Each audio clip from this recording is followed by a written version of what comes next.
African leaders' perspectives on LGBTQ rights vary widely across the continent, often reflecting cultural, religious, and political contexts.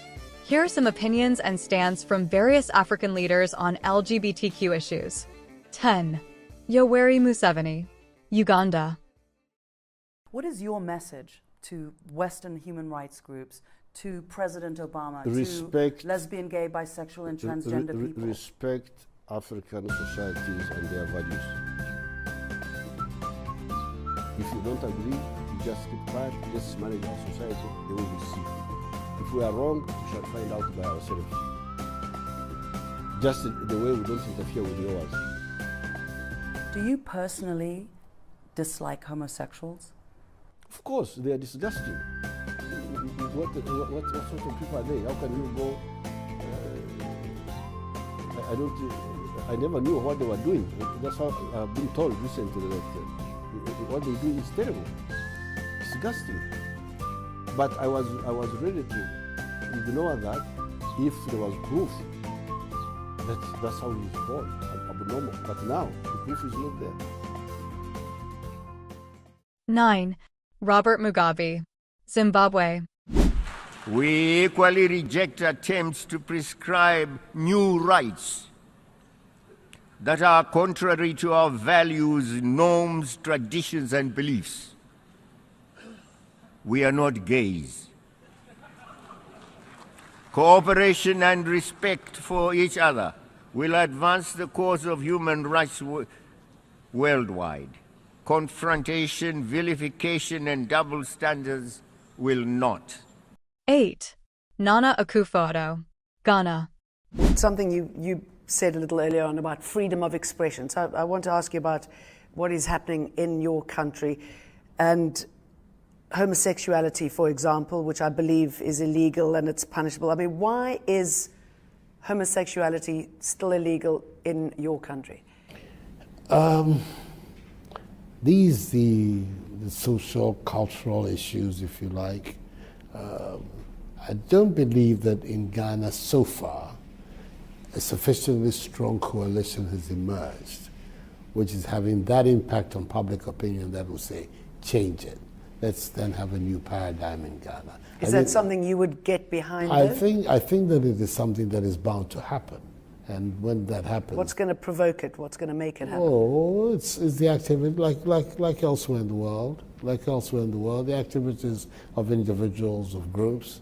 I grew up in England. I went to school as a young boy in England, and I grew up at a time in England when homosexuality was banned there. It was illegal, and I lived the period when British politicians thought it was anathema even to think about changing the law, and then suddenly the activities of individuals, of groups, a certain awareness, a certain development grew and grew and grew stronger, and it forced a change in law. I believe that those are the same processes that will bring about changes in our situation.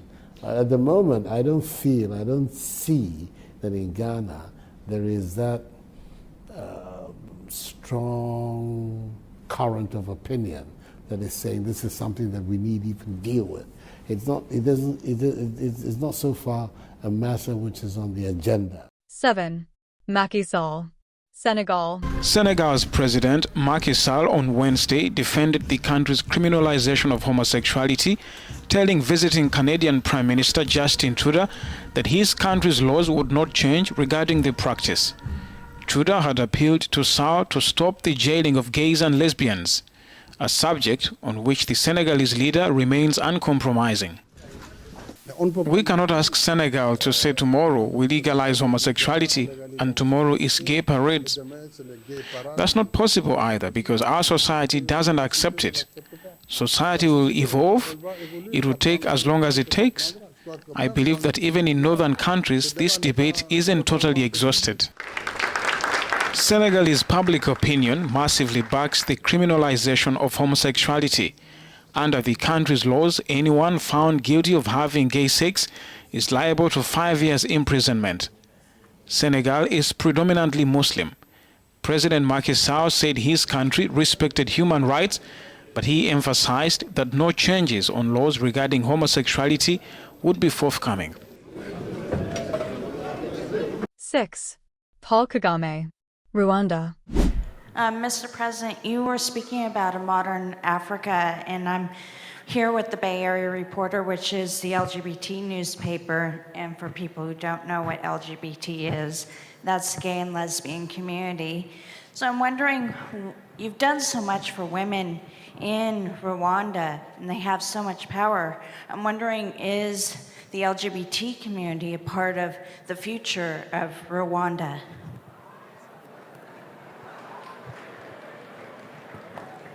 I don't know if I understood what you just asked, but I guess I understand. I have understood that.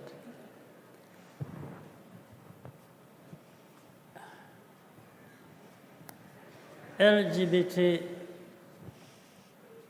Homosexuality. Yes. It hasn't been our problem.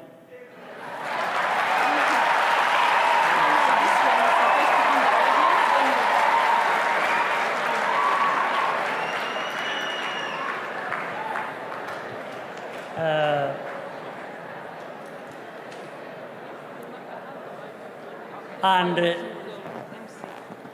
we don't intend to make it a problem.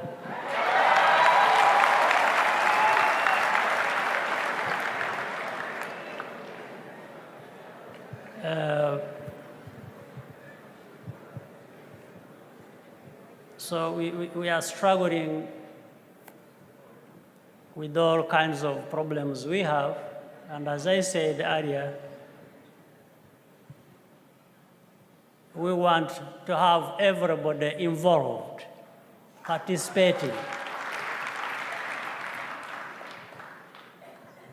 That means, as I said, being there for each other again is because we mind being supportive of each other, we mind the stability that comes with allowing people to live in harmony. And I think we've made good progress on that. So this far, since, as I said, that is not a big problem for us, I don't want to make it a problem.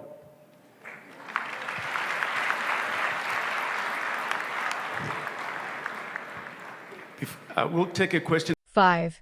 Uhuru Kemyatta, Kenya. If you look at the history of countries around the world, when you start treating people differently, not because of any harm they're doing anybody, but because they're different, that's the path whereby freedoms begin to erode. And bad things happen. And when a government gets in the habit of treating people differently, those habits can spread. If somebody is a law-abiding citizen who is going about their business and working in a job and obeying the traffic signs and doing all the other things that good citizens are supposed to do, and not harming anybody, the idea that they are going to be treated differently or abused because of who they love is wrong. Full stop. Just like President Obama, I think we also need to be able to speak frankly about some of these things. And the fact of the matter is that Kenya and the United States, we share so many values. Our common love for democracy, entrepreneurship, value for families. These are things that we share. But there are some things that we must admit we don't share. Our culture, our societies don't accept. It's very difficult for us to be able to impose on people that which they themselves do not accept. This is why I repeatedly say that for Kenyans today, the issue of gay rights is really a non-issue. We want to focus on other areas that are day-to-day living for our people. The health issues that we have discussed with President Obama, these are critical. Issues of ensuring inclusivity and of women, a huge section of society that is normally left out of the mainstream of economic development.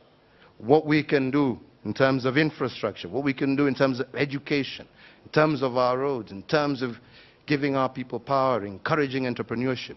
These are the key focuses. Maybe once, like you have, overcome some of these challenges, we can begin to look at new ones. But as of now, the fact remains that this issue is not really an issue that is on the foremost mind of Kenyans, and that is the fact. 4. Emmerson Mnangagwa, Zimbabwe. This new constitution, in the past, we had no limit terms of leadership in the country. But the current constitution, which came into effect on the 22nd of May 2013, gives limits. Maximum is 2 terms for any president, and I'll abide by that. So let's not count this term. Let's say you stand for election. Let's say you've got another term. You could be president for the next, what, 5, 10 years? It's only 10 years. The first term will be 5 years. Then another term is for 5 years. If I win the elections, that's the basis of how one becomes leader. And you've already pledged to allow independent monitors from the African Union, from the European Union, and from others to come and monitor the elections. Absolutely. I have said that this time around, we are going to have fair, free, and credible elections. And to do so, you must open the space for people to come and observe. That is our region, the continent, the EU, and other member states of the United Nations who apply to come and observe our... I know you're busy with time, and I have a couple of areas I just need to dwell on. On the question of human rights, on the question, for example, of same-sex rights, never mind same-sex marriage or anything like that that might be in the future, for want of a better word, gay rights, the overturning of laws against homosexuality. Can you promise me today that you will do that? I'm a constitutionalist. The current provision in the Constitution forbids same-sex marriages and uphold that until that issue in our country is not an issue of the political party. Not same-sex marriage. I'm talking about same-sex relationships. Never mind, we can put marriage to aside. I'm talking about same sexual activity. In our current constitution, it is banned. Are you going to lead a campaign? No, I will not lead a campaign. Why not? Those people who want that are the people who must canvass for such things, so that if they're able to win majority in amending the constitution, they would amend it. But it's not my duty on that issue to say I want to campaign for this. No.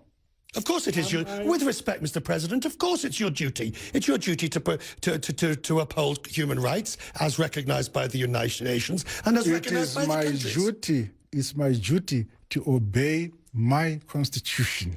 Correct. I would not be persuaded to violate my constitution. Currently, my constitution says what I have said. But the constitution does not forbid people with different opinions. They must canvass for the opinions which they have. So I'm asking for your opinion, both as a man and as president. Are you in favour of changing the constitution on that issue? No, I am not. It's never a priority in Zimbabwe to deal with that issue. During 2013, when everybody was able to canvass, those who canvassed for that position lost. We go by the majority view of our people. And currently, the majority view is what I am stating. So you keep Zimbabwe in a different age. Never mind same-sex marriage, but in an age when the European Union, the United States, Australia recently enacted same-sex marriage, and pretty much... your country is in a very small minority. I don't think with my priorities today, I would grow my economy, right? Increase the standard of life of my people, putting that as a priority. Our priority now of my government is to embrace the international community and say Zimbabwe is open for business. 3. Hakainde Hichilema, Zambia. Zambia is a religious conservative country,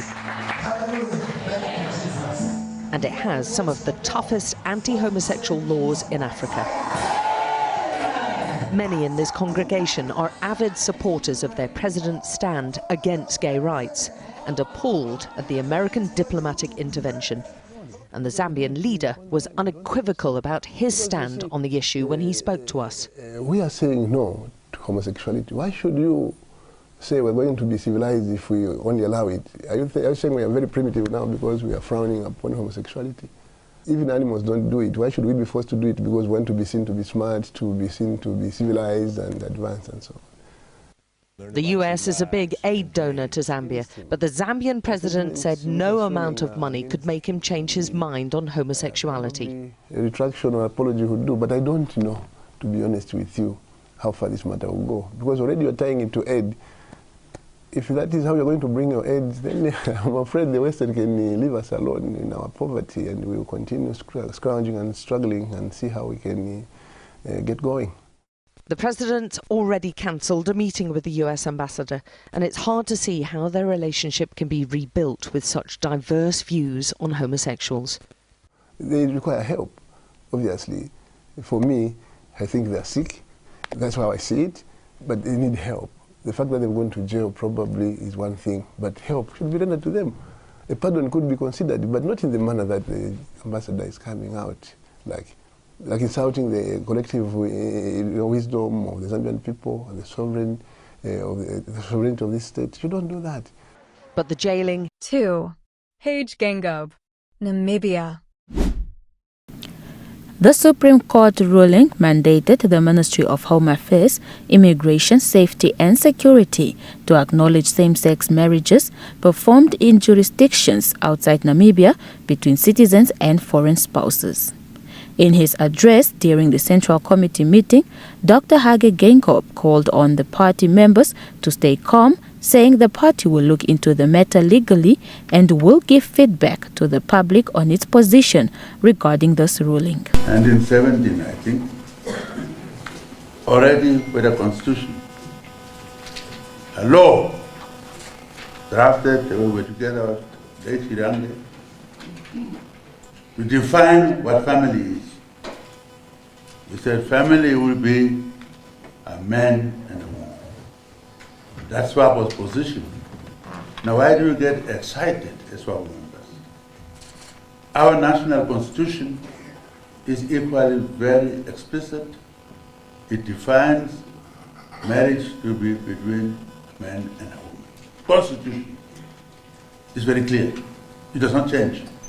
Why was this excitement? Nearly a revolution. The court didn't say they are abolishing that. They interpreted certain part of the whatever immigration thing or so on. So we have put our heads together. We put our lawyers together. The paper is here explaining everything, so that at the end of this meeting, we will give our press conference to explain what. You see, misunderstanding can cause wars. You can misunderstand something and you can cause war. So it was really people that were uprising. There was revolution. Churches, even trying to call me to stop this. How do I do it? Am I going to, if you give me that illegal power today, supposing I attack the churches tomorrow and close some of them down, are you going to be happy? Don't give me the powers I don't have. So because of that, we have a well-worked-out paper, setting out everything, and at the end, we would like a press conference to be held so that that can be explained, even with the help of the lawyers. 1. Yahaya Jammeh, Gambia. Africans have never been homosexual. We have never seen homosexual frogs. I have cattle, I've never seen homosexual gay cattle. And homosexuality is detrimental to human existence. It's un-African, it's unethical, it's ungodly. Go to the Bible and the Quran. We are Muslims, and we believe in the Almighty Allah and what He says. Whatever Allah says is haram, we will make sure it's haram to the letter. I don't care what they feel about me. I didn't introduce the death penalty here. I found it here. And the British brought the death penalty to the Gambia. Before colonialism, there was no death penalty in Africa. Don't you know that? Go to history. But it's also said Mr. President, that it was the colonials who brought in the laws against homosexuality into Africa, and Africans have maintained and kept those laws. So to be truly African would be to remove those laws forbidding homosexuality and to remove the death penalty. Are you attributing that homosexuality is African? There are some Africans who say so. Yeah.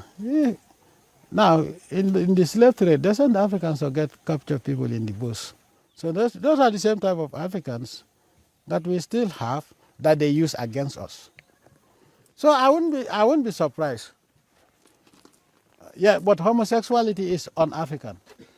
And let me also make it very clear. Even if the whole world accepts it, Yahaya Jammeh will not accept it in the Gambia. Let them go and tell me whatever they want to tell. Do I care? I don't. What I care about is how Almighty Allah sees me. I'm a Muslim. In fact, none of them can take me to hell or heaven. But it's the Almighty Allah who will take me to wherever He decides. And homosexuality would never be accepted in this country. They can call me any name. Do I care? I don't. Imagine, Mr. President, if you knew somebody, thought they were talented and they were even related to you, and that person presented themselves as a homosexual, said, I can't help it, it's how I was made. Would you still condemn them, or would you say, I must be merciful, beneficent? What would you say?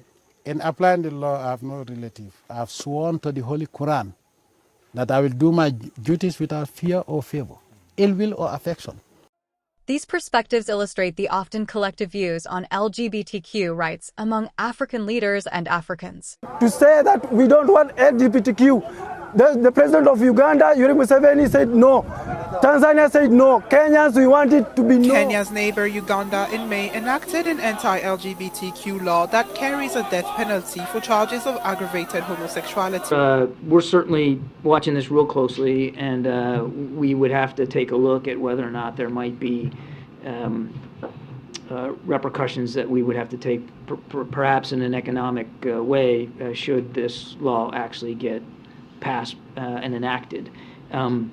And that would be really unfortunate because so much of the economic assistance that we provide Uganda. While the Western powers advocate for inclusion and often use economic sanctions to force African leaders to bow to their foreign LGBTQ agenda, most African leaders maintains a rather conservative stance influenced by cultural and societal norms. The dialogue on LGBTQ rights in Africa continues to evolve, although still not reflecting broader global trends and internal dynamics. As we reflect on the legacies of these African political leaders, let us remember only Africans can accurately write the history of Africans. What are your thoughts on these perspectives on gay rights? Kindly comment, like, share, and follow for more. And until next time, keep discovering.